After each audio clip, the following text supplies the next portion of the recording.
artists, today you're going to finish your Xavier Castellanos inspired landscapes.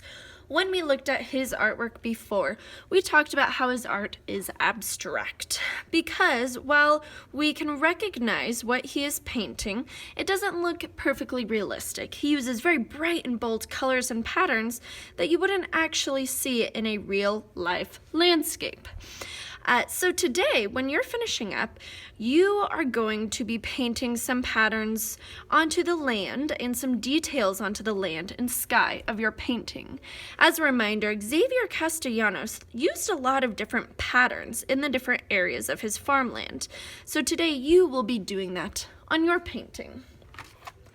If you have not yet finished painting the sky or maybe a couple pieces of land, that's going to be where you start. Remember that when you're mixing, please mix your paint on your mixing tray and not on our egg cartons. As a reminder, we want to be extra careful when mixing paint from the egg cartons. We're trying to be extra sustainable in our art making, so we want these paints to last, meaning we don't want them to get too messy in here, otherwise I have to rinse them out and it wastes paint. So when you're getting started, like I said, you'll finish the land and then the sky. And when you get to this point where I am, you're ready to start adding details to the sky and the land. So just like Xavier Castellanos made those patterns in the land, I want to do that as well. You can mix colors to do that. Instead of just using our primary colors, I can still be mixing some more unique colors to do those patterns on the land. When you are doing those patterns, you want to make sure you're using your baby brush. I have on your paint trays your big brush and your baby brush. Make sure you're choosing the right brush for the right job. Big brush is for big areas, small brush for little itty bitty details. So when I'm ready to paint details on my land, using my baby brush, I can, like I said, mix a color.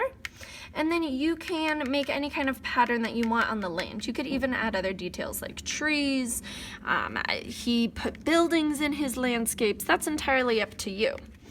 So when I have a color that I like, I'm just going to make some patterns in my land. You could also use the back of your brush to get a polka dot-like shape.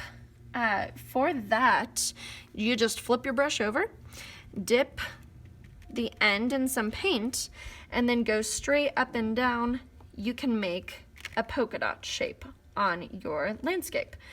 So you can use that. When you're done using the back, just to make sure you kind of rinse it like we would normally in our water cup, and then wipe it on the sponge. Some other details you can add would be clouds or sun in the sky, along with anything else you would maybe see in the sky. Maybe some birds, a rainbow. That's entirely up to you. I'm going to show you one way that you can do clouds, and you can also use this technique for trees, but this is just one way to do it. So one way that I like to make clouds sometimes is to get a little bit of white paint, and then when I'm getting ready to make my cloud, instead of doing a normal side-to-side brush stroke, I'm going to actually kind of dab my paintbrush gently up and down. This gives our clouds the texture of looking very light and fluffy. So I'm just repeating up and down, kind of dabbing motions, and it gives that light cloud texture. That is just one way to do it. If you would rather make a more, less realistic, more abstract cloud that's kind of the bubbly shape, then you could draw that first and then paint it, or just paint it directly onto your landscape.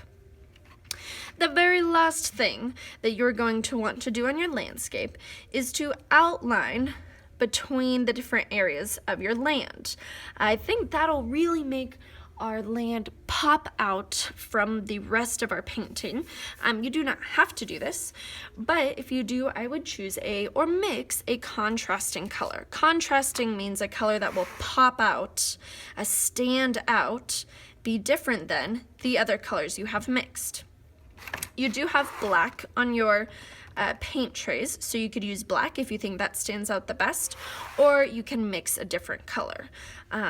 So I actually am just going to do a black outline. And again, I'm using my baby brush for these baby details. And I'm just going to outline in between the different areas of my land. You will do this very last, and when you are all done, we can put your paintings on the drying rack. Remember to use that rag to clean your table and your fingers if you have any mess, and please rinse your paintbrush and put it flat on the tray, not leaving it in your water cup. All right, artists, I'm super excited to see your finished landscapes today.